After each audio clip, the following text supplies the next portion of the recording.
আপনি যা কইলেন সব বিশ্বাস করলাম, তাই আপনি একটা কথা মনে রাখেন, আর কোনোদিন রাতের বেলা বাদ্যাগোনায় 30 সীমানায় আইসেন না, জীবন নিয়ে ফিরতে পারবেন না। কথাটা মনে থাকে দেন। না সে কথা না, একখান নাচ দেখছি 50 টাকা বকশিস করছি। সৌনের পয়সা না, দেখনের পয়সা। নদীর কিনারায় বসে নদী দেখলে পয়সা লাগে না, গুদারাই গেলে লাগে, তো বকশিস করছি। কিন্তু আমার আপনাকে পছন্দ হয় নাই। আপনাদের মনোরঞ্জনের জন্যই তো আমাদের এখানে আগমন। তা ওই বনশ্রীর শরীরটা একটু খারাপ, তাই বলছিলাম কি আজকে বাদ দিয়ে কালকে দেখেন। কি হয়েছে ভিতরে সেই খবর আমি জানি, অধিকারী বাবু। তা যাত্রা দলের মেয়ে ছেলেরা তো দিমাগ থাকান ভালো না। না না কন্ট্রাক্টর সাহেব, বনশ্রী তো আপনার বকশিস পেয়ে খুব খুশি। থাক সে কথা, আমি আজ রাইতে নাচ দেখব, তো কাল কিন্তু শুধু নাচ দেখবো না।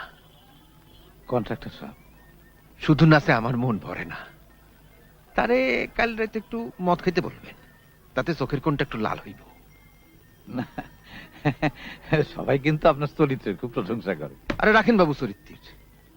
গেল বছর দৌলতপুরে লাখ টাকার কাম, 25 ফুট চওড়া রাস্তা বানালাম। মাঘ মাস, ঝকঝকা আকাশ, আজ চোখ বান্ত মানে এক রাইতে দেখি রাস্তা 8 ফুট এসে খারাইছে। চরিত্র ঠিক থাকে কেমনে? হ্যাঁ জি মানে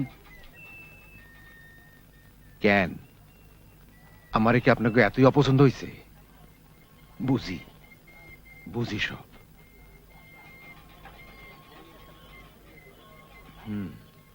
ওদা, শুনলাম শোনাই বলে একটা ছেলে কাল প্যান্ডেলে বনশ্রী বালার লগে কথা বলেছে। গাঁও গ্রামের অশিক্ষিত পোলা, সে সেখানে গিয়ে হান্দাইল কি করে? ছায়া, ছায়ার সাথে পরিচয় হয়েছে, রাত দিন শুধু ঘুরঘুর ঘুরঘুর করে। ছেলেটার মধ্যে একটু মেয়েলি খাদ আছে, বলে কিনা ফেরেন্ট। ফেরেন ফুরেন ধুয়ে খাবেন বাবু, যখন দেখবেন ফ্যাসাদ বাতায় পড়ছে। আবার আসলে তারে আমি গেট আউট করে দেব। আসি।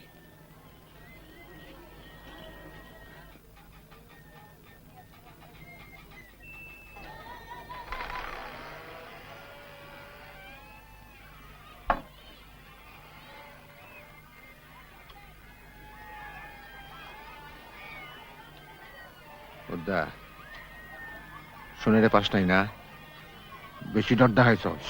না হুজুর, হ্যাঁ যদি ভয় পাইব তাইলে তারই দোহানে এই কিসমিন মারপিট করলো কেন? ওর কাপ্তান গেড়ে আমি ছুটাই দিব। তুই যা হাতে সময় নাই, কাল মেলা ভাঙবো তার আগেই। মেলার মধ্যে একটু অসুবিধা হইব না? ব্যাটা স্টুপিড, জ্যামটা করলাম করে যা। আমি কই কি, সোনাইয়ের মায় কয় এক দাগে জমিন নিয়া বাকিটা ছাইরা দিতে, করিমনের বাপে কইছে কিছুটা মাফ করে দিতে। মাফ করে দিতে গেছে? আমারে নিয়ে মাফ করছিল কেউ? কোন বেটা? মাও আমার 50-এর আকালে মরসাল, 7 দিন আমার কোন রকমে বাঁচায় রাখসাল, নিজে না খায়া। তা আপনি বহুত কষ্ট কইরা বড় লোক হইছেন। হজরত গাজীর বাড়িতে পেটে ভাতে কাটতাম, এক বেলা ভাত 2 বেলা ফ্যান, 200 মণি ধানের গোলা, 9-10টা গাই গরু, আর সুন্দর সুন্দর মায়া গোলাম তেলে থপ থপ করে, হলদি মাখে, মেহেন্দি মাখে।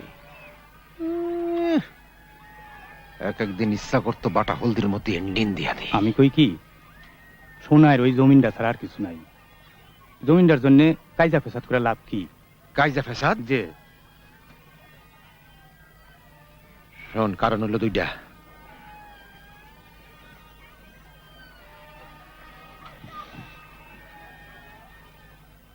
দুই নম্বর কারণ, মধু শেখের সরস ধানি জমির উত্তরি পূবে পশ্চিমের জমিটা আমার, আর দক্ষিণের জমিটা সোনাইয়ের। সোনাইয়ের জমিটা আমার হইলে শেখের জমিটা আপনি চলে আসবে। আর 1 নম্বর কারণ হইল চাষার মুখে না।